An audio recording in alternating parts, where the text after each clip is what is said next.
ओम सभी को नमस्ते। ओम का उच्चारण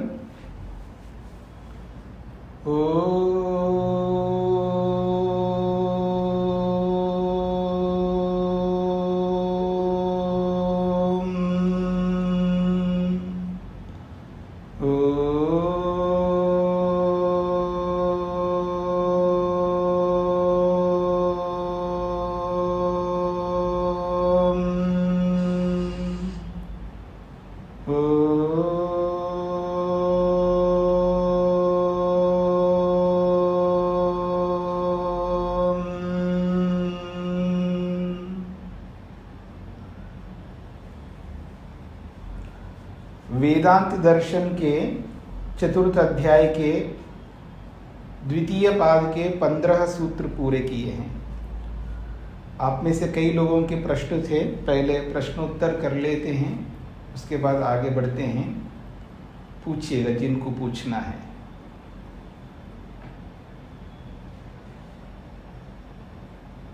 किन किन को क्या पूछना है पूछिएगा।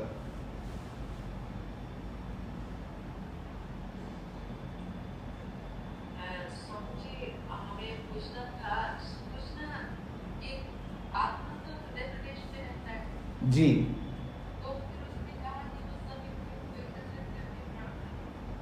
आपकी आवाज कम आ रही है। आवाज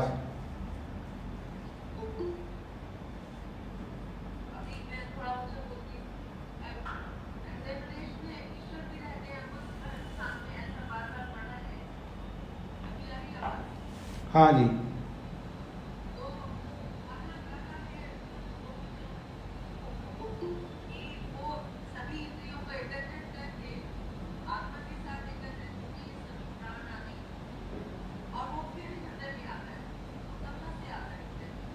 वो तो स्थान बदलता रहता है ना आत्मा। हाँ, बदल सकता है, उसमें क्या दिक्कत है। आंखों में रह सकता है, उपनिषद में हमने पढ़ा है ना, उपनिषद में हमने पढ़ा है वो कभी आंखों में रहता है, कभी कंठ में रहता है, कभी हृदय में रहता है, तो बदलता ही है आत्मा, तो स्थान तो बदलता ही है।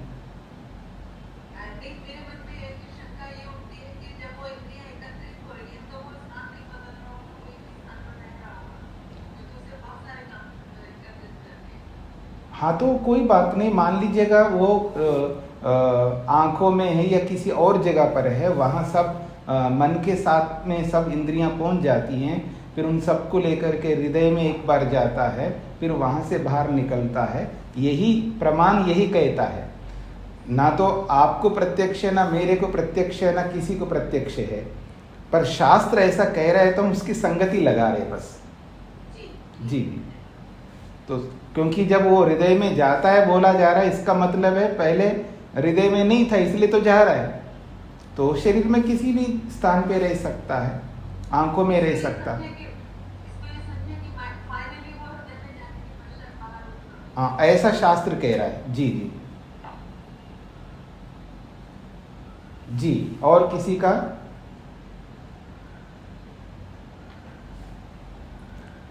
अब कल इतने लोग पूछ रहे थे, अब क्या हो गया प्रश्न?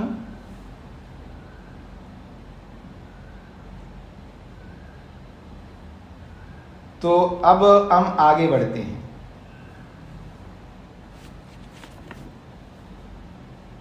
सूत्र संख्या 16 है।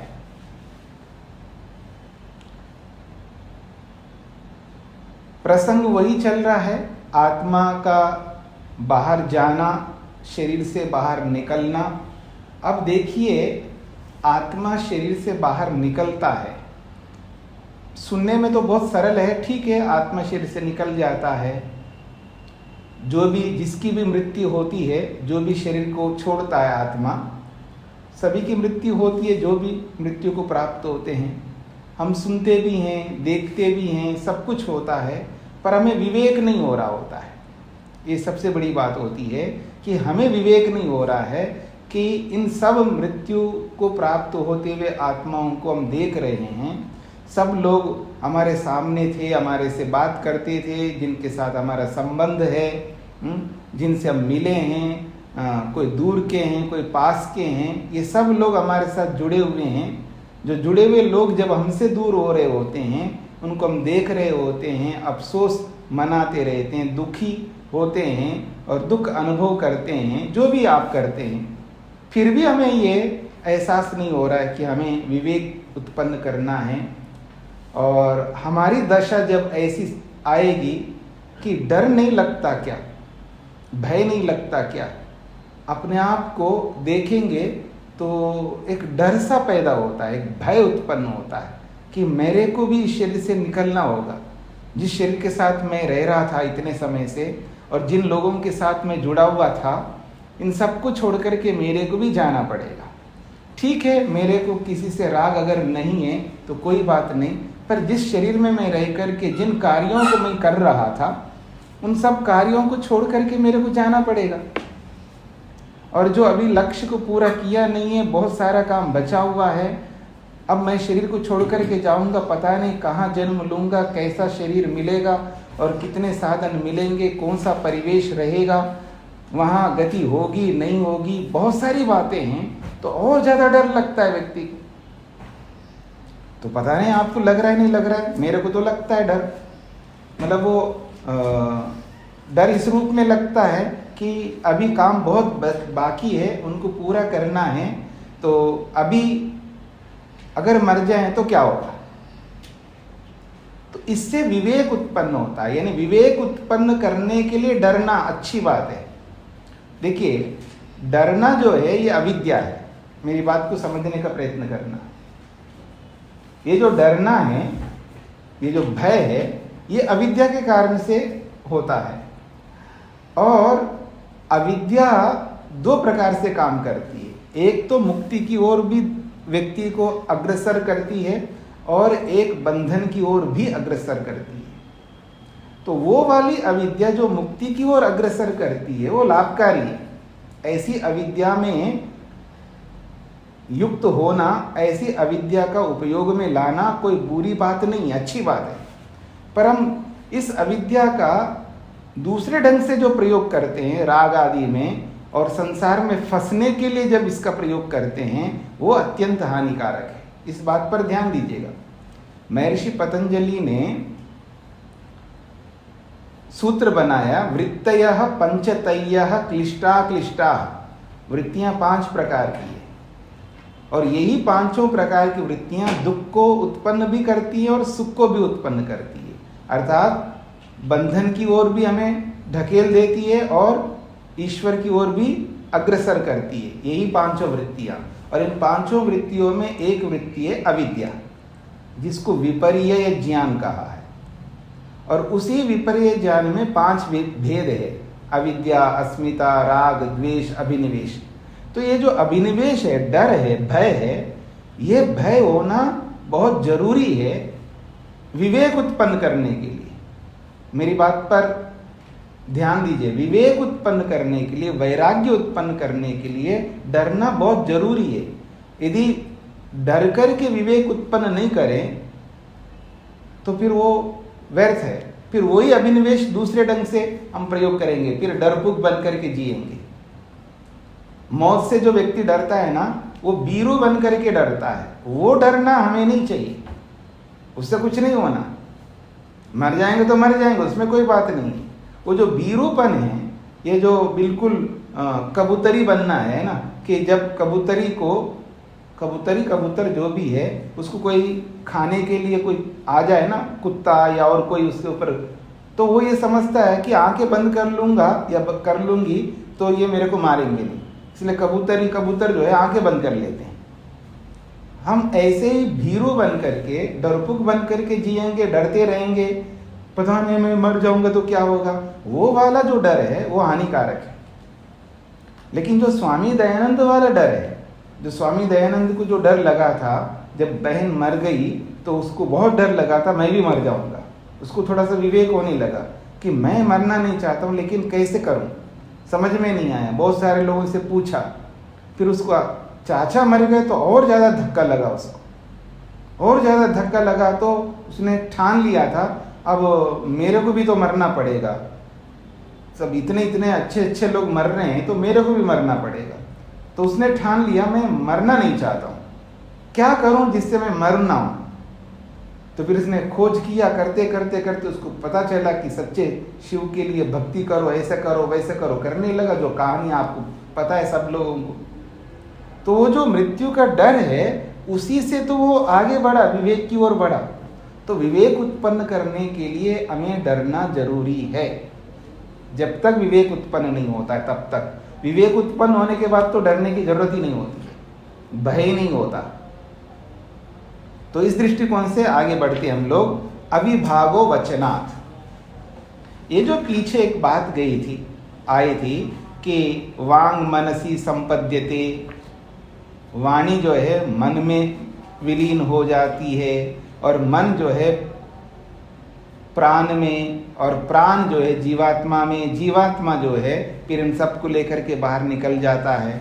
तो ये जो विलीन होना है, विलीन का मतलब है एकीभूत होना, एकीभूत होना। तो उसको लेकर के प्रश्न किया जा रहा है, समाधान किया जा रहा है कि ये जो एकीभूत जो होता है वास्तव में एकीभूत होता है क्या? तो अविभागो वचनात्, हाँ एकीभूत होते हैं, अर्थात विलीन का मतलब उसके साथ ही रहते, उससे अलग नहीं रहते। यहाँ विलीन का मतलब है एक के दो या दो के एक हो जाते, ऐसा नहीं है। विलीन का मतलब ये भी होता है, मुख्य अर्थ में विलीन होना जो है वो ऐसा ही होता है कि आधा लीटर दूध है जी और आधा लीटर दूध और मिला दो उसमें, तो दोनों मिल गए, विलीन हो गए, दोनों एक ही भूत हो गए, अलग अलग नहीं रहते। ये भी विलीन का मतलब होता है।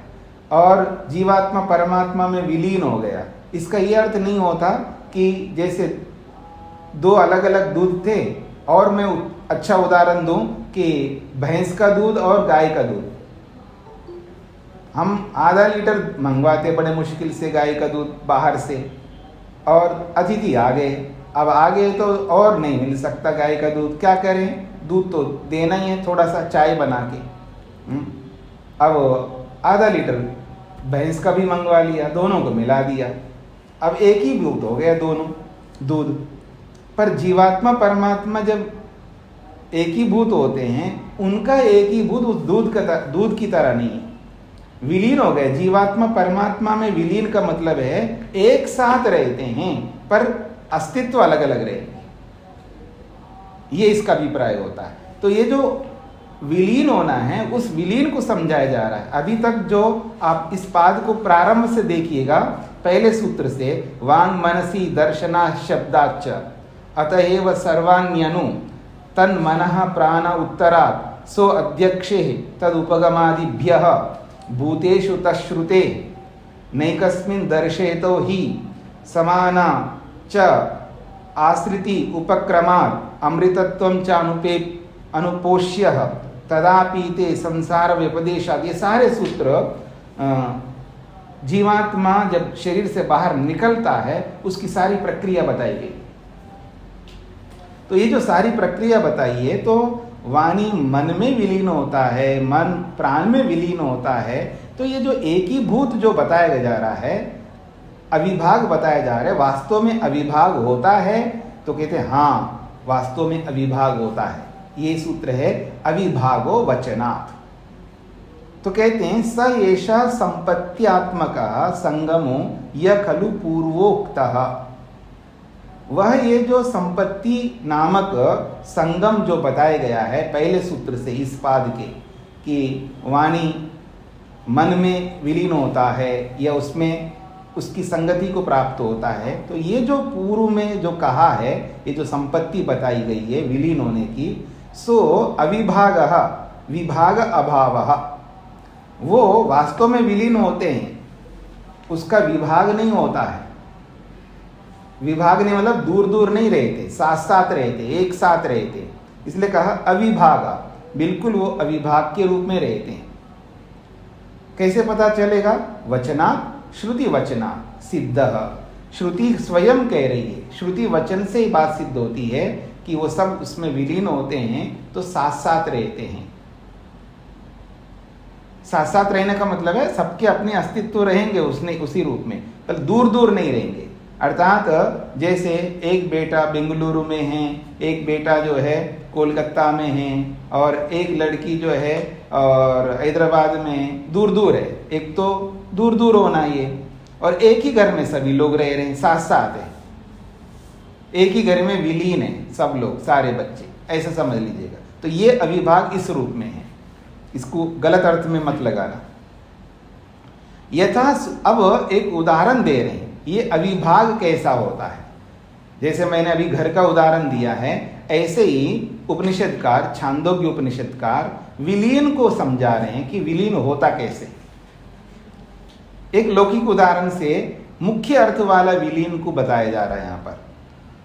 वो कहते हैं, यथा सौम्य मधु मधुकृतो निस्तिष्ठन्ति नानात्ययानां वृक्षाणां रसानां सम अवहारम एकताम रसम गमयन्ति।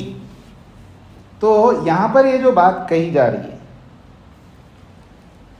यथा सौम्य, वो शिष्य को समझाया जा रहा है, मधु, मधु का मतलब शहद, और मधुकृता का मतलब है मधु को बनाने वाले, अर्थात मधुमक्खियां।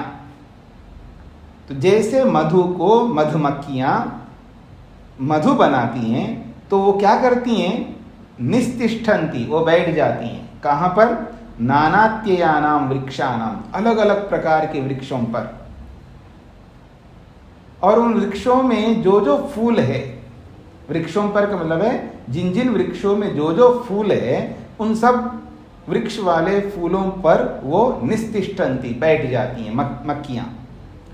रसान सम अवाहरम, रसान सम अवहारम, और उन समस्त फूलों में से वो मक्खियां जो है उन रसों को निकालती है, अर्थात निचोड़ती हैं, ग्रहण करती हैं, फिर लेकर के एकताम रसम गमयन्ति, फिर एक ही रस बना देती है।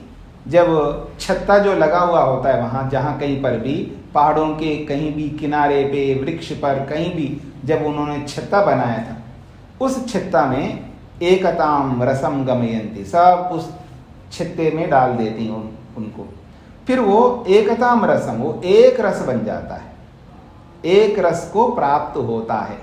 अलग अलग फूलों से जो रस निकाला गया है, उन सभी रसों को एक रस के रूप में वो पहुंचा देते हैं।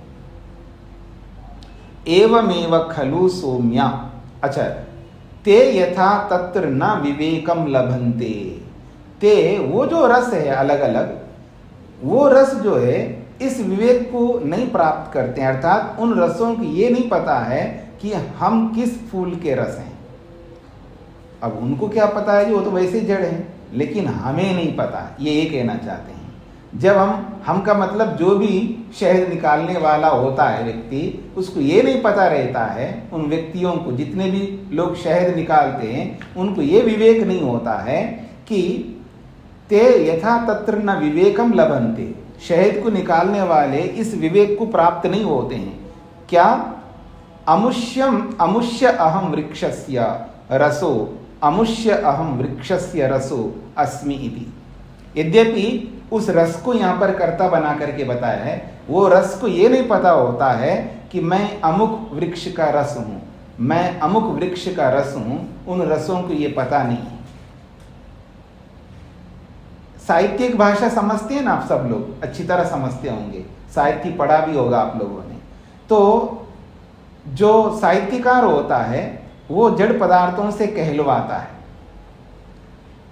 जड़ पदार्थ क्या कहेंगे, वो जो पात्र होता है, वो पात्र ही कह रहा होता है। तो यहाँ पात्र कौन है, शहद निकालने वाले। तो शहद निकालने वाले उन रसों को संबोधित कर रहे, एक प्रकार से रसों पर आरोपित कर लिया अपनी बात को। शहद निकालने वाले ने रस पर अपने आप को आरोपित कर दिया। अब मानो रस बता रहे हैं, क्या बता रहे हैं कि अमुष्य अहम वृक्षस्य रसः अस्मि, मैं अमुक वृक्ष का रस हूं, मैं अमुक वृक्ष का रस हूं, ये उनको नहीं पता चल रहा है। उन रसों को ये नहीं पता लग रहा है कि मैं किस वृक्ष का रस हूं, क्योंकि सब मिलकर के एक ही भूत हो गए। एक ही रस हो गया, कैसे पता चलेगा उसको? ये तो ऐसी बात है कि समुद्र है, समुद्र में गंगा जाकर के मिल रही, यमुना जाकर के मिल रही, तुंगभद्रा जाकर के मिल रही, कृष्णा जाकर के, और जो भी नदियां हैं, भारत की नदियां, सिंधु आदि जितनी भी नदियां हैं, वो सब जाकर के समुद्र में मिल गए। अब वो नदियों को ये नहीं पता है कि हम किस नदी के पानी। अब नदियां तो नदियां हैं, उनको क्या पता है। लेकिन जब हम जाकर के देखते हैं, मैं एक बार मौका मिला था कोलकाता में जाकर के ये देखूं, लेकिन उस समय मेरे पास साधन नहीं था। अगर आज है तो जाकर के हेलीकॉप्टर से ऊपर से जाकर के देखते, कहाँ बस जस्ट अब जाकर के पानी अब मिल गया समुद्र में, ये देख सकूं, देख ही नहीं पाया। उस समय तो ऐसे गए पैदल, जाकर के देखा तो कुछ पता ही नहीं लगा कि कहाँ पानी आकर के, जैसे आकर के मिल जाता है ना, वो मिलना जो है वो दिखता ही नहीं वहां पर जाकर के। वैसे जाके देखोगे तो दिखाई नहीं देगा, अब दिखाई दे सकता है। चलो जी मेरे साथ सब लोग जाकर के देखते हैं कैसे पानी मिलता है। तो कहने का मतलब ये है कि जो नदियां जो समुद्र में मिल रही हैं, उनको तो पता ही नहीं है कि मैं किस नदी का पानी, अर्थात हम जो देखने वाले हैं, हमको नहीं पता लगता है कि सारी नदियां आकर के समुद्र में मिल रही है, अब किस नदी का ये पानी है, कैसे पता लगेगा? लगेगा नहीं। ठीक यहाँ पर यही बात कही है कि उन रसों को ये नहीं पता लग रहा, अर्थात उन रसों को निकालने वाले जो लोग हैं, उनको ये नहीं पता है, रस को तो, मधु को तो निकाला है, लेकिन किस किस वृक्ष का ये रस है उनको पता नहीं है। तो उपनिषदकार कहते हैं एवमेव, वो कहते हैं एवमेव खलु सौम्य इमा सर्वा प्रजा सती संपद्य न विदुः। बहुत अच्छी बात कही। हे सौम्य, ये शिष्य को गुरुजी समझा रहे हैं, हे सौम्य, इमा सर्वा प्रजा, ये जो सारी प्रजा है जब शरीर से बाहर निकलती है, जब जब कोई भी प्रजा, कोई भी व्यक्ति इस शरीर से बाहर निकल जाता है, सती संपद्या, अब वो ईश्वर में मिल जाते हैं। सती का मतलब यहाँ पर ईश्वर, वो सब ईश्वर में मिल जाते हैं। फिर ईश्वर में मिल करके नाविदु, ये नहीं समझते हैं कि हम किस शरीर से आए यहाँ पर।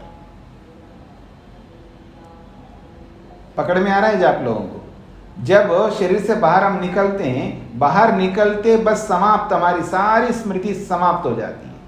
अब कुछ नहीं पता लगता है हमको कि मैं किस शरीर में था।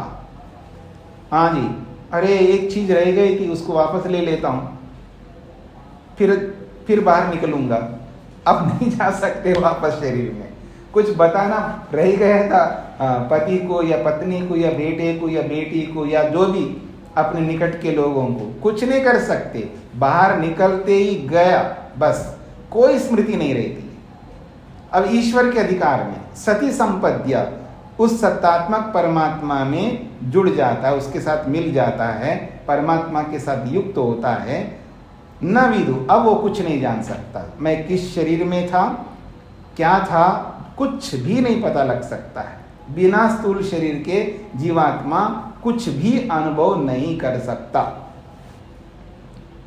ये यहां तक हो गई जी, सूत्र की बात तो पूरी हो गई है। अविभागः वचनात् का मतलब है जब शरीर से बाहर निकलने की स्थिति में जब जब जो इंद्रियां एक दूसरे के साथ मिलने के लिए पहुंच जाती हैं या मिल भी जाती हैं, तो उनका अविभाग ही रहता है, अर्थात वो दूर दूर नहीं रहते हैं, सब इकट्ठे रहते हैं और जीवात्मा के साथ जुड़े रहते हैं। और जीवात्मा भी उन सब साधनों को लेकर के जब ईश्वर के साथ मिल जाता है, ईश्वर में विलीन होता है, तो ईश्वर से ही जुड़े रहते हैं। अब उस आत्मा को कुछ भी बोध नहीं होता है, ये बात कही जा रही है।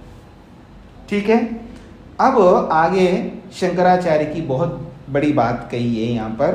ये आपको समझना बड़ा मुश्किल हो जाएगा क्या कहा है यहाँ पर, और इतना लंबा लिखा हुआ है, इसको देख करके आपको डर लग सकता है। तो मैं ये काम करता हूँ, इसको नीचे उतारते जाइए अपने आप को। बीच में एक अविभागो वचनात् ऐसा है, मैं पंक्ति गिन करके बता दूंगा नीचे से, 1 2 3 4 5 6 7 8 9 10 11, नीचे से आप गिनिए 11वीं पंक्ति है। बिल्कुल नीचे से गिनते जाइए, 11वीं पंक्ति है, अविभागो वचनात्, वही सूत्र पूरा दिया यहाँ पर। यहां से हम पढ़ते आगे। बीच में शंकराचार्य के भाष्य को लेकर के बहुत सारी बातें कही हैं, तो वो क्योंकि वो भाष्य को आप नहीं समझते, उसका पूर्वापर को प्रसंग को नहीं समझ सकते, इसलिए मैं ये नहीं पढ़ रहा हूँ। ये पहली बार छोड़ रहा हूँ जी, ये अभी तक सब पढ़ के आए थे हम लोग, ये पहली बार छोड़ रहा हूँ। तो आइए आगे बढ़ते हैं। अविभागो वचना इति प्रस्तुत सूत्रम नास्ति विद्वत् परम, क्योंकि शंकराचार्य ने इस 16वें सूत्र को विद्वान परक अर्थ किया है। इस 16वें सूत्र को अविभागो वचनात्, इस सूत्र का अर्थ जो है आदि शंकराचार्य ने विद्वान परक अर्थ किया है। तो भाष्यकार स्वामी ब्रह्ममुनि जी कह रहे हैं ये जो 16वां सूत्र है अविभागो वचनात् इति प्रस्तुतम सूत्रम, ये जो सूत्र है नास्ति विद्वत् परम, ये विद्वत् परक नहीं है, विद्वान परक अर्थ वाला नहीं है, किंतु म्रियमानस्य सर्वस्य जनस्य वागादीनां संपत्ति प्रकरणम सूत्रमस्ति। जो मरने वाला व्यक्ति है उस मरने वाले व्यक्ति के, म्रियमानस्य सर्वस्य जनस्य, मरने वाले सभी मनुष्यों के, वागादीनाम, जो वाणी आदि इंद्रियां हैं वो सारी इंद्रियां संपत्ति, एक एक जिसके उसके जो कारण होंगे उनमें जाकर के मिल जाते हैं, क्योंकि वाग आदि इंद्रियां मन में मिल जाती हैं और मन जो है प्राण में, प्राण जो है जीवात्मा में, ऐसे उनकी संपत्ति होती अर्थात उनमें विलीन होता है। ऐसे प्रकरण को लेकर के ये सूत्र है और आदि शंकराचार्य ने इसको विद्वान परक अर्थ किया है, ये कहना चाहते हैं। तदेतत् पूर्वतः सर्वजनस्य वागादि संपत्ति प्रकरणम प्रस्तूयते सूत्रेषु उपनिषदि च। भाष्यकार कहते हैं तदेतत् पूर्वतः, ये जो बात है कि मरने वाले की सारी इंद्रियां जो है एक दूसरे में विलीन होती हैं, ये पूर्वतः अर्थात इस पाद के पहले सूत्र से ये प्रसंग चलाया गया है। सर्वजनस्य वागादि संपत्ति प्रकरणम, तो सभी मनुष्यों का वाणी आदि जो इंद्रियां हैं उनकी जो संपत्ति है अर्थात उनका जो विलीन होने का प्रकरण है, यही प्रस्तुत किया जा रहा है पीछे से सूत्रों में, आप देखते जाओ सभी सूत्रों में। और उपनिषदी च, और उपनिषदों में भी ऐसा ही बताया गया है, क्योंकि उपनिषदों में जो बताया गया उसी बात को तो वेद व्यास ने यहाँ सूत्रबद्ध रूप से समझाया है। यहाँ पर तो कह रहे हैं कि प्रकरण में पाद के प्रारंभ से ही सभी मनुष्यों की जो इंद्रियां हैं उनकी जो संपत्ति है उनका जो विलीन होना है एक दूसरे में, इस प्रकरण को ही यह सूत्र प्रस्तुत करता है। और सूत्रेषु, इन सूत्रों में यही बात कही गई है पीछे से इतने सूत्रों तक, और उपनिषदी च, और उपनिषद में भी यही बात कही है। सूत्रेषु तावत्, जैसे कि सूत्रों में स्पष्ट किया है उनको एक बार दोहरा रहे। जैसे पहला सूत्र था वांग मनसी दर्शनात्, अतएव च सर्वाणि अणु, फिर दूसरा सूत्र था ये इसी पाद का पहला सूत्र दूसरा सूत्र, इनमें विलीन होने की बात कही है। उपनिषदि खलु अपि, और उपनिषद में भी ऐसा ही कहा है, अस्य सौम्य पुरुषस्य प्रयतो वांग मनसी संपद्यते, मनः प्राणे प्राण तेजसी तेजा परस्याम देवतायाम। वो कहते हैं उपनिषदकार भी यही बात कहते हैं, हे सौम्य, हे शिष्य, तुम इस बात को समझो, जो व्यक्ति जब मरने जा रहा है, मृत्यु को प्राप्त हो रहा है, उस मृत्यु को प्राप्त होने वाले व्यक्ति का, अस्य पुरुषस्य, इस पुरुष का, प्रयता, जो कि मरने की स्थिति में चला गया, प्रयता मतलब प्रयाण करते हुए व्यक्ति का, वांग मनसी संपद्यते, उसकी वाणी मन में जाकर के विलीन हो जाती है, मनः प्राणे, मन जो है प्राण में विलीन होता है, प्राण तेजसी, प्राण जो है तेज में विलीन हो जाता है, तेजः परस्याम देवतायाम, और ये जो तेज जो है, तेज का मतलब है सूक्ष्म शरीर सहित जीवात्मा, परस्याम देवतायाम, जो पर देवता परमात्मा है उसमें जाकर के विलीन हो जाते हैं। ऐसा उपनिषद में भी कहा है। तो कहते हैं प्रयतः पुरुषस्य म्रियमानस्य जनस्य इति सामान्येन विधानम संपत्ति विषये। भाष्यकार कह रहे हैं प्रयतः पुरुषस्य, मृत्यु को प्राप्त होते हुए पुरुष का अर्थात म्रियमानस्य जनस्य, मरते हुए मनुष्य का सामान्य रूप से ये सारे के सारे सूत्र विधान किए गए हैं, जो कि संपत्ति विषय, ये विलीन होने के विषय में। तथा कृत्वा च अग्रे वचनम, और ऐसा ही मान करके आगे उपनिषदकार ने ये बात कही है, यथा सौम्य मधु मधुकृतो निस्तिष्ठन्ति नानात्ययानां वृक्षाणां रसानां सम अवहारम एकतां रसम गमयन्ति ते यथा तत्र न विवेकं लभन्ते अमुष्य अहं वृक्षस्य रसो अस्मि अमुष्य अहं वृक्षस्य रसो अस्मि इति एवं खलु सौम्य इमा सर्वा प्रजा सती संपद्य न विदु। ये जो प्रारंभ में इसकी व्याख्या की थी ना, उसी को दोहराया। तो कह रहे हैं ये मरने वाले व्यक्ति का ही विधान होगा, तभी जाकर के आगे चल करके उपनिषदकार ने ऐसी बात कही। और आप जो है इस सूत्र का अर्थ विद्वत परक अर्थ कर रहे हो, ये कैसे कर सकते हो? ये ब्रह्म मुनि जी का कथन है।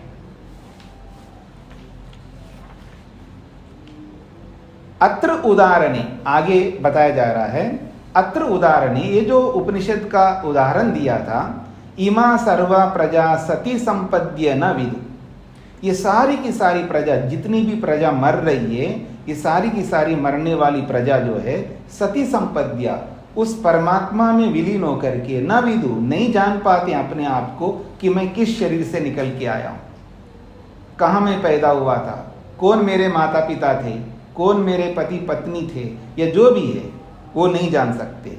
इति वचनात् सामान्येन सर्वस्य म्रियमानस्य संपत्ति विषय सिद्ध्यति।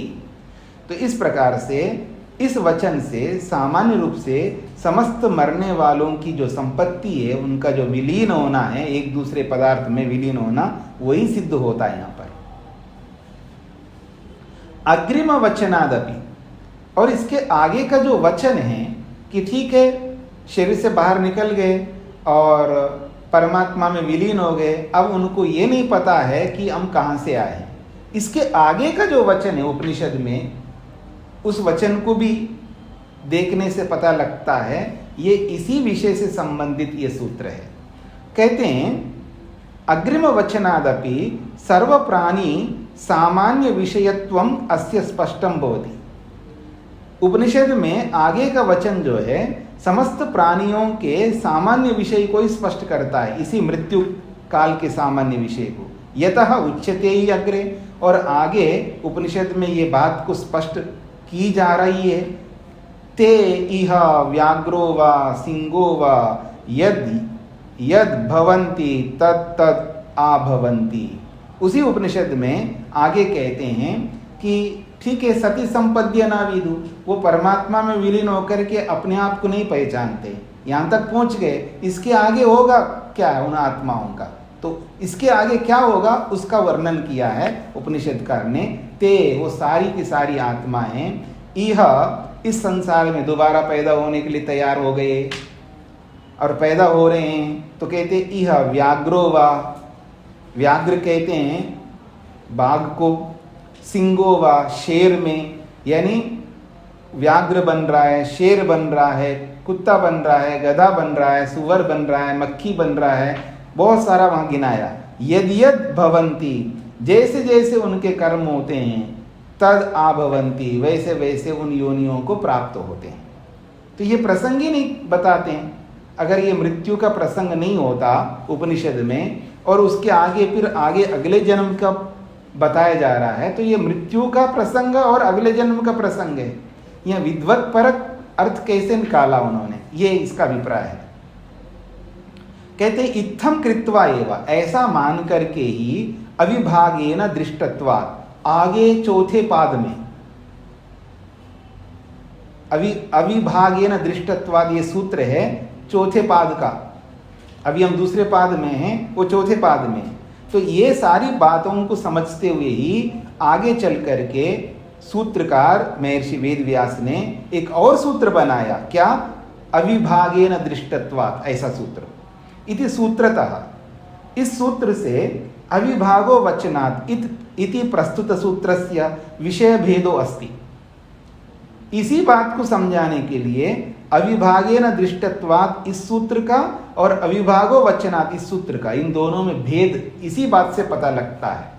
अगर एक ही बात होती है तो दोनों एक ही सूत्र जैसे बन जाते हैं, फिर दो सूत्र बनाने की आवश्यकता नहीं थी। इसलिए अविभागेन दृष्टत्वात् का अर्थ अलग है और अविभागो वचनात् का अर्थ अलग है। इति प्रस्तुत सूत्र से विषय भेदो अस्ति, इसलिए 16वां सूत्र जो है इसका विषय बिल्कुल अलग है। जो चौथे पाद का जो चौथा सूत्र है उसका विषय बिल्कुल अलग है। अविभागेन दृष्टत्वात् सूत्रस्य विषयो मुक्तस्य परमात्मनि अवस्थान। वो जो अविभागेन दृष्टत्वात् जो सूत्र है, चौथे पाद का चौथा सूत्र, उसका बिल्कुल अलग विषय है। वो क्या विषय है उसको बता रहे हैं। अविभागेन दृष्टत्वात् का मतलब है जो अविभाग है, अलग अलग होना, मुक्तस्य परमात्मनि अवस्थान। जब मुक्तात्मा परमात्मा में अवस्थित हो जाती हैं तो फिर वो अविभाग के रूप में रहते हैं, अर्थात सब इकट्ठे रहते हैं, एक साथ रहते हैं। मुक्तात्मा वहां पर अलग अलग नहीं रहते, सब एक ही परमात्मा में विराजमान होते हैं। देखते हैं एक दूसरे को, जैसे आप मेरे को देख रहे हैं, मैं आपको देख रहा हूं और आप औरों को देख रहे हैं यहाँ पर। लेकिन यहाँ का देखना वहां का देखना बिल्कुल अलग हो सकता नहीं, बिल्कुल अलग होता है। आदमी कल्पना नहीं कर सकता, वहां किसी प्रकार का कोई राग नहीं होता, कोई द्वेष नहीं होता, कोई अविद्या नहीं होती है, सब विद्यावान है। क्या कमाल है ना। हाँ जी, हॉस्पिटल चलते हैं, चाइल्ड हॉस्पिटल में, जो बच्चों का हॉस्पिटल होता है ना, जब बच्चा पैदा होते हैं, और बड़ा हॉस्पिटल होना चाहिए, और वहाँ दर्जनों बच्चे पैदा हो गए और छोटे छोटे बच्चे सब सेम टू सेम होते हैं। कोई राग नहीं, द्वेष नहीं, ईर्ष्या नहीं, अहंकार नहीं, सब प्यारे, बहुत अच्छे लगते बच्चे, है ना। उन बच्चों में कोई पाप नहीं है, बिल्कुल उनका जो मन है एकदम दर्पण की तरह होता है।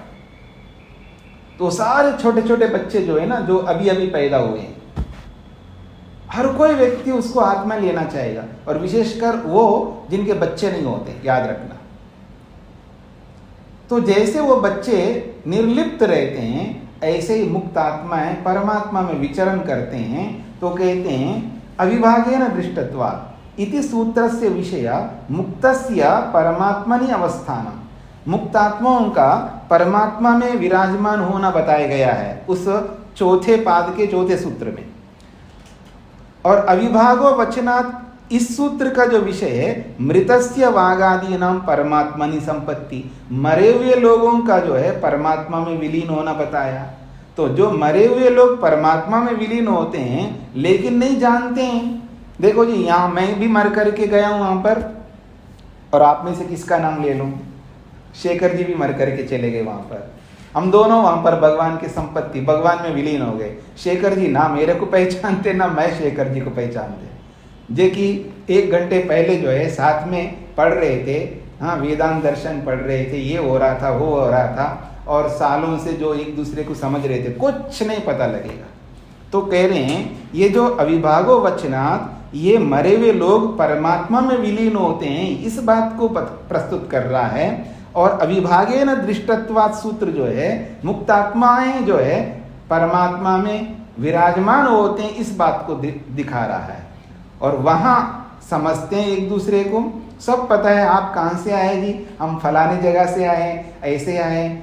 वहाँ कोई राग नहीं होता है, कितना एक दूसरे को बताएं, कुछ भी समझाएं वहाँ पर। जैसे एक दूसरे से, जैसे हम लोग बात करते हैं शरीर में रहते हुए, वहाँ बिना शरीर में सब मुक्त आत्माएं बात कर रहे हैं एक दूसरे को।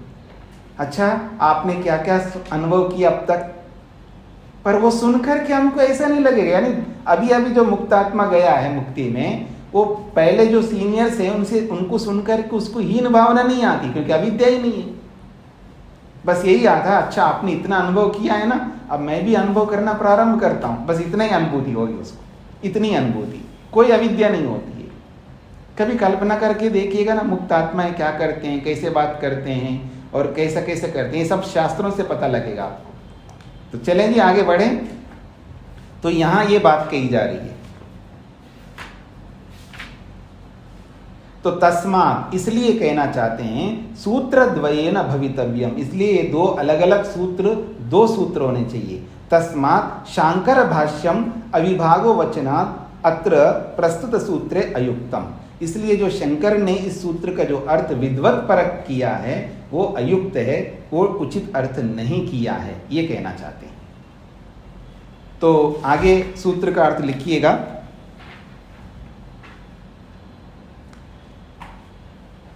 इसी दूसरे पाद के प्रथम सूत्र से, इसी दूसरे पाद के प्रथम सूत्र से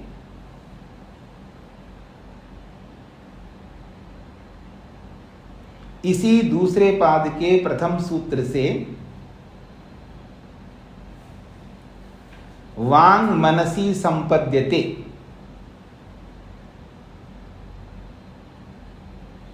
वांग मनसी संपद्यते,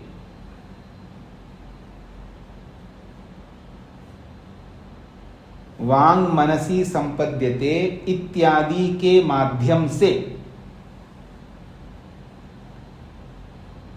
वांग मनसी संपद्यते इत्यादि के माध्यम से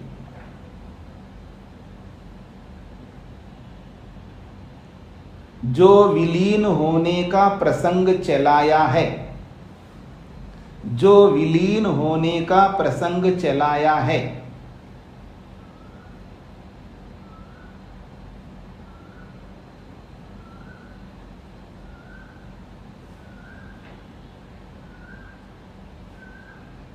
जो विलीन होने का प्रसंग चलाया है,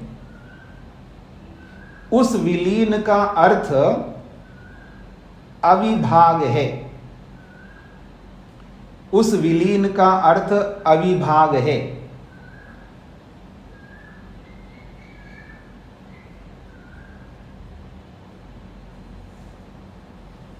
उस विलीन का अर्थ अविभाग है, अर्थात इंद्रिय मन आदि 18 तत्व, अर्थात इंद्रिय मन आदि 18 तत्व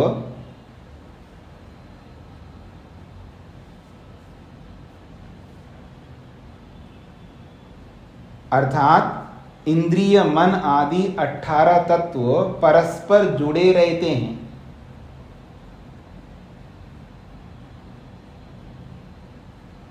परस्पर जुड़े रहते हैं,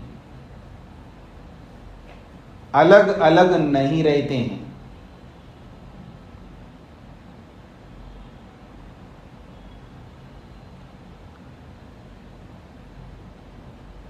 अलग अलग नहीं रहते हैं, ऐसा ही शास्त्र कहता है, ऐसा ही शास्त्र कहता है।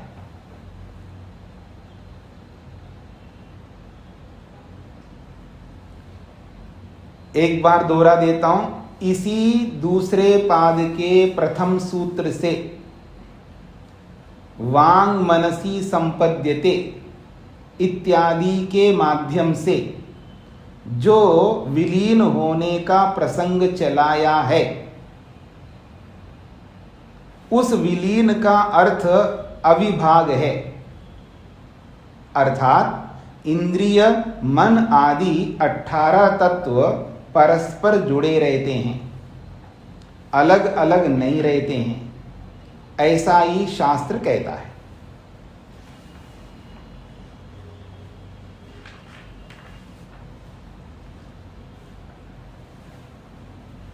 हाँ जी, अब आगे बढ़ते हैं।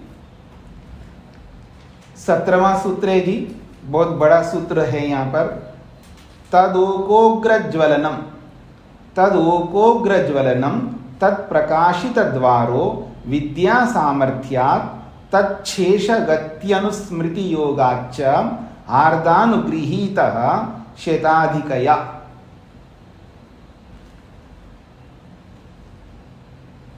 तदोकः, तदोकः अग्रज्वलनम, तत्प्रकाशित द्वारः विद्या सामर्थ्यात् तत् शेष गति अनुस्मृति योगात् च हार्दानुगृहीतः शताधिकया।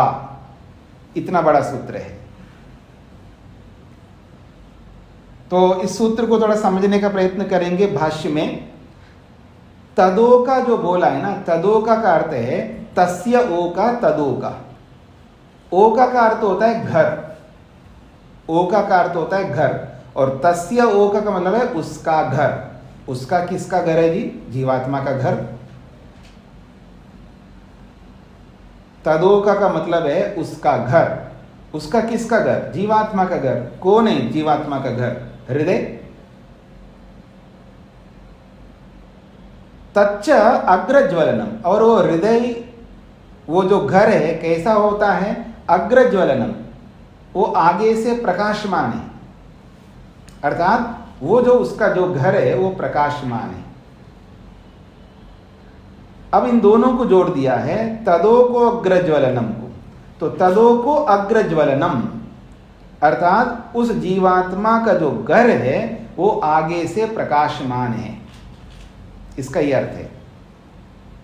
तस्य ब्रह्मणि संपद्यमानस्य शरीरात् निष्क्रामतः, तस्य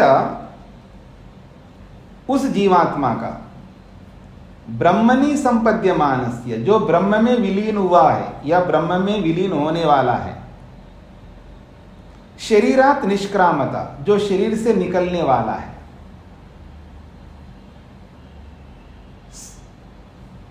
स तेजो रूप सूक्ष्म शरीरस्य जो तेज रूपी सूक्ष्म शरीर का, जीवात्मनः जो जीवात्मा है जिसके साथ में जो गर्मी है ना ऊष्मा, उस ऊष्मा के साथ जो सूक्ष्म शरीर है, उस ऊष्मा के साथ जो सूक्ष्म शरीर है उसका और जीवात्मा का ओ का जो स्थान है वो है हृदयम, हृदय है।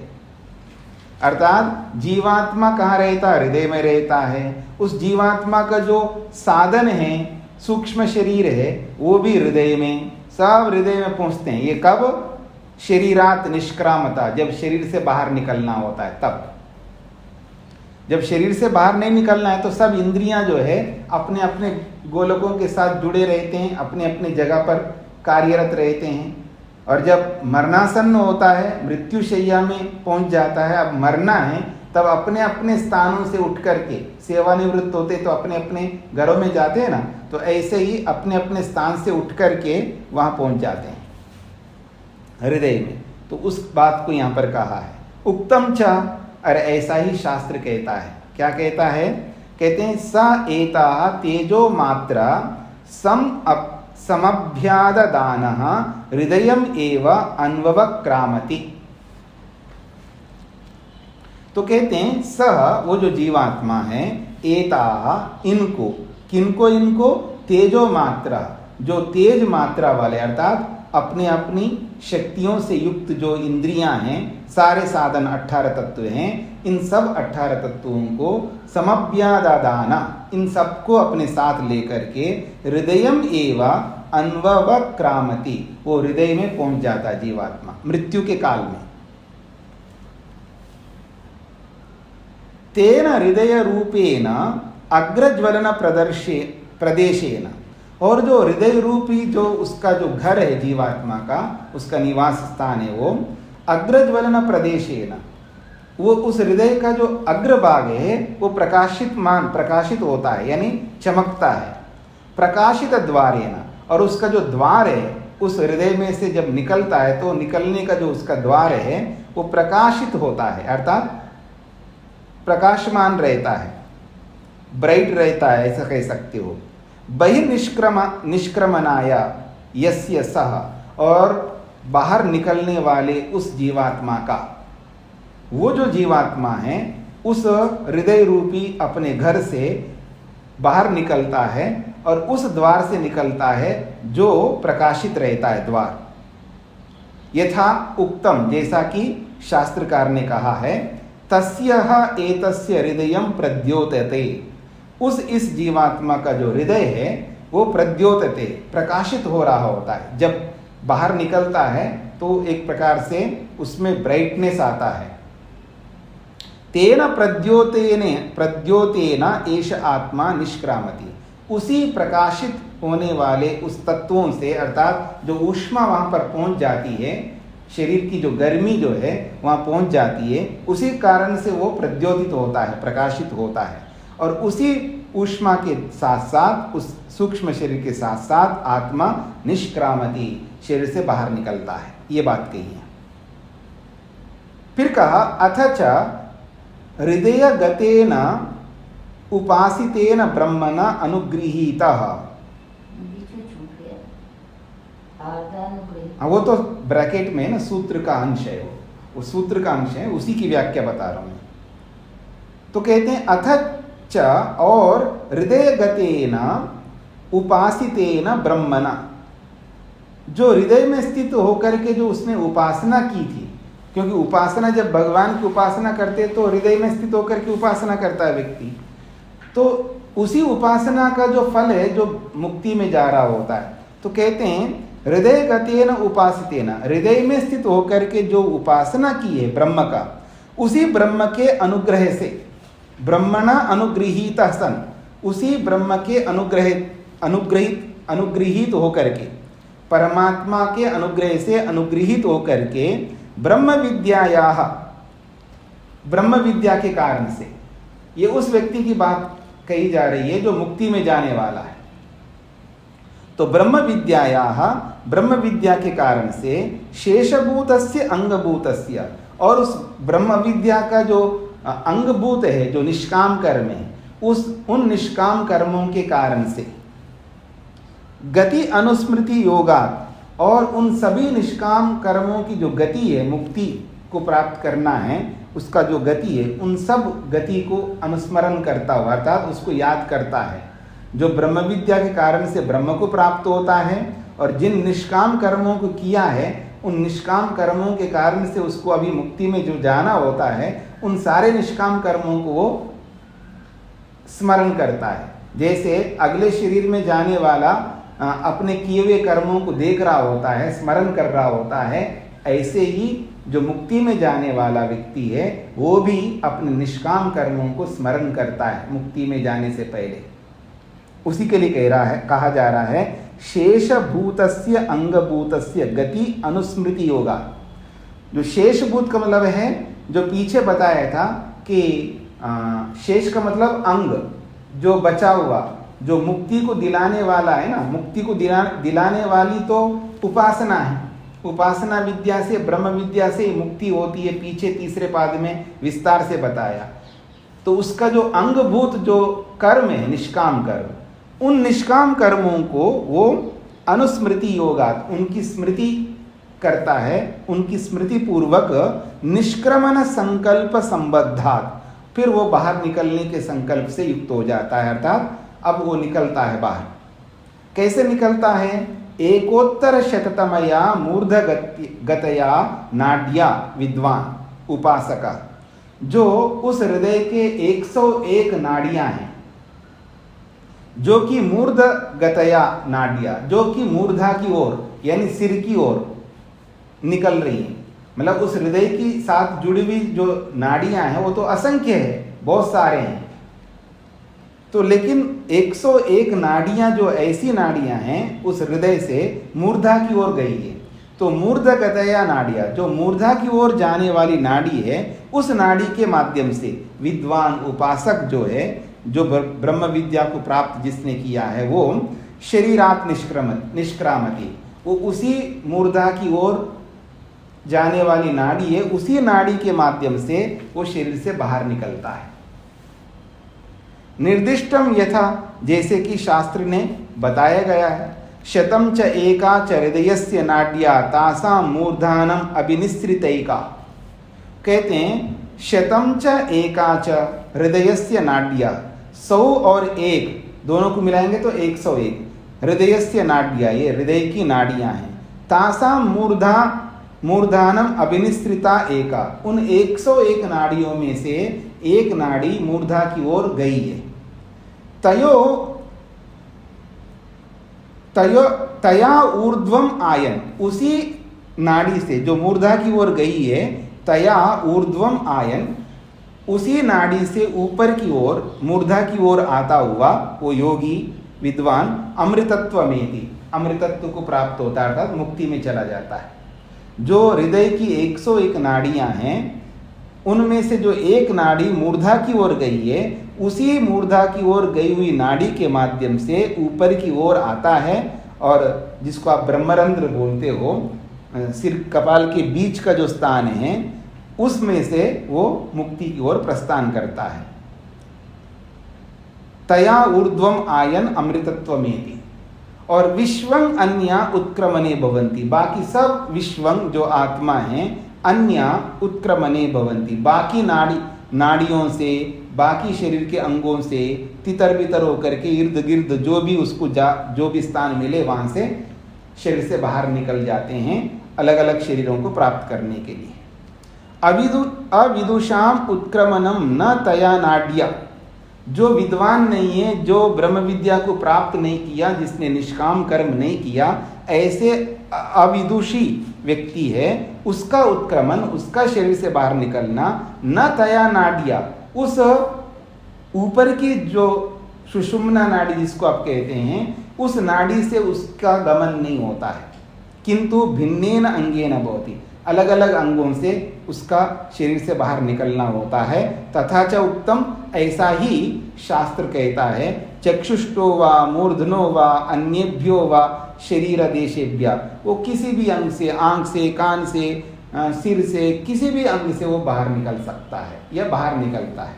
बाकी केवल जो मुक्ति में जाने वाला है, वो जो मूर्धा की ओर नाड़ी गई है, वहीं से बाहर निकलता है, ये बात कही है।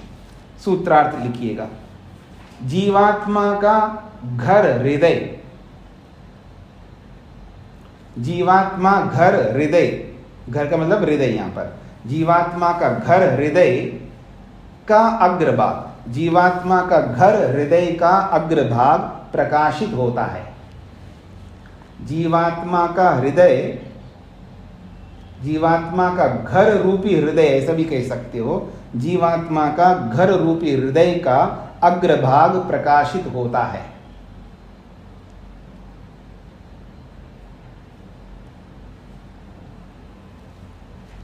जीवात्मा का घर रूपी हृदय का अग्रभाग प्रकाशित होता है, आत्मा के बाहर निकलने के द्वार को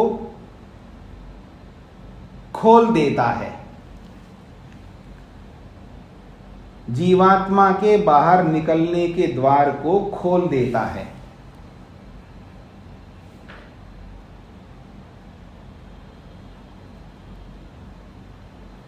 जीवात्मा के बाहर निकलने के द्वार को खोल देता है। इसका कारण, ऐसा क्यों करता है उसका बता रहे कारण। इसका कारण ब्रह्म विद्या रूप, इसका कारण ब्रह्म विद्या रूपी उपासना का सामर्थ्य है। इसका कारण ब्रह्म विद्या रूप उपासना का सामर्थ्य है, ऐसा करिए। इसका कारण ब्रह्म विद्या रूप उपासना का सामर्थ्य है।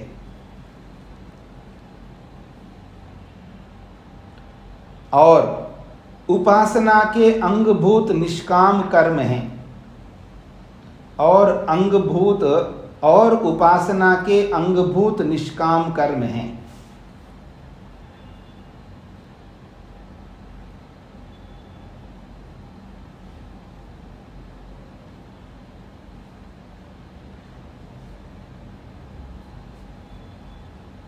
उन कर्मों की स्मृति करता है,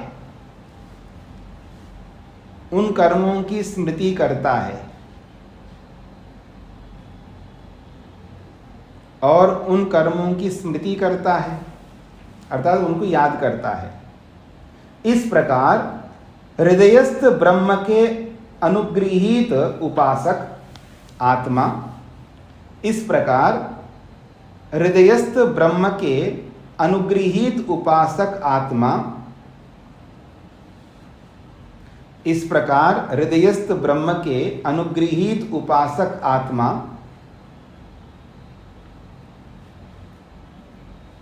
इस प्रकार हृदयस्थ ब्रह्म के अनुगृहीत उपासक आत्मा 101वीं सुषुम्ना नाड़ी के द्वारा 101वीं सुषुम्ना नाड़ी के द्वारा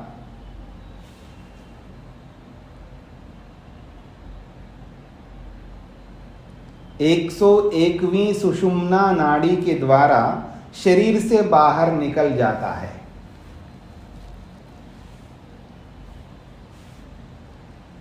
101वीं सुषुम्ना नाड़ी के द्वारा शरीर से बाहर निकल जाता है। एक बार दोहरा देता हूं। जीवात्मा का घर रूपी हृदय का अग्रभाग प्रकाशित होता है। जीवात्मा के बाहर निकलने के द्वार को खोल देता है। इसका कारण ब्रह्म विद्या रूप उपासना का सामर्थ्य है और उपासना के अंगभूत निष्काम कर्म हैं। उनको स्मरण करता है या उनकी स्मृति करता है। इस प्रकार हृदयस्थ ब्रह्म के अनुगृहीत उपासक आत्मा 101वीं सुषुम्ना नाड़ी के द्वारा शरीर से बाहर निकल जाता है। ओम शांति शांति शांति।